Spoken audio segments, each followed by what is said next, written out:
históricas. Mas o que a gente percebe é que Daniel parece que ele é deixado de lado no período de Belsazar. Ele é relegado do seu ministério. Ele vive alguns auges no seu ministério, chega ao ponto de ser liderança governamental, chega ao ponto de ser chefe dos sábios do povo, mas parece que a partir do governo Belsazar ele é relegado, ele é deixado de lado.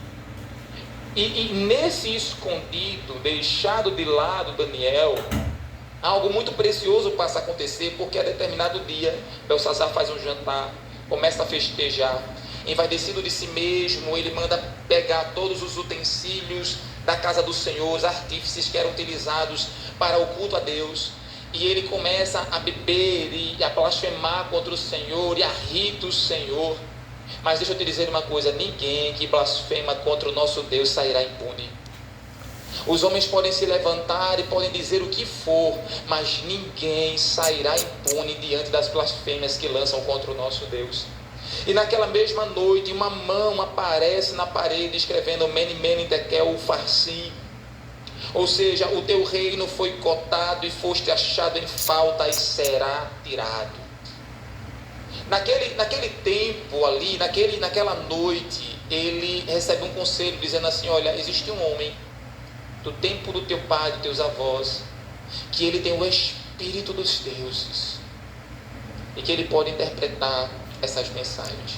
E aí mandam chamar Daniel, aquele que estava escondido, aquele que foi relegado, foi chamado à presença do rei mais uma vez, depois de anos.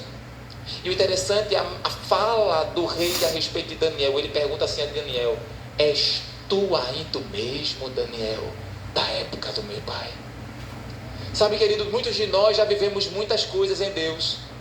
Muitos de nós podemos dizer: meu Deus, eu já vivi grandes experiências no Senhor. Mas a pergunta que fica para nós é: és tu ainda o mesmo?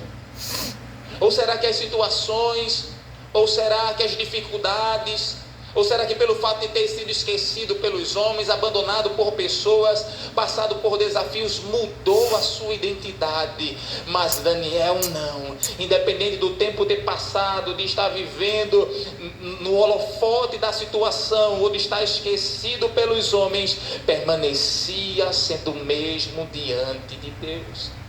Porque muitos de nós, muitas vezes, temos a preocupação de ter o nosso nome conhecido pelos homens, mas a nossa preocupação maior deve ser em como o nosso nome é proferido, como o nosso nome é conhecido nos céus, como o nosso nome é conhecido diante de Deus e não diante dos homens. Amém? E a mensagem que Daniel traz para o rei é que ainda naquela noite o seu reino seria tirado. O povo babilônico se vangloriava de suas estruturas poderosas de defesa. E ninguém imaginava, e até poderiam ter rechaço contra Daniel diante de uma palavra tão irônica. Como assim perderá o reino nessa noite, uma nação tão poderosa? Mas naquele mesmo dia, Ciro, possivelmente através de uma estratégia pelos túneis de entrada de água debaixo dos muros da cidade, entra e toma a Babilônia na mesma noite e mata aquele homem. Isso mostra, queridos, que independente de como os homens orgulhosos, políticos ou qualquer governante que queira se levantar contra Deus, que ache que agora tem a capacidade de parar o evangelho, que acha que agora por meio das suas leis, que por meio de suas pressões colocará o evangelho no seu devido lugar aonde eles querem encaixar, jamais eles vão prevalecer contra Deus. E tenha certeza que se Deus quiser, e quando Deus quer, em um só dia Ele desfaz todo o poder de qualquer homem, de qualquer nação, porque Ele é o Deus que põe fim às guerras até os confins da terra. O nosso Deus é um general vitorioso. E aí, quando Ciro, possivelmente com pouco tempo, ele ouve falar a respeito de Daniel. Ouve falar que Daniel foi um governante,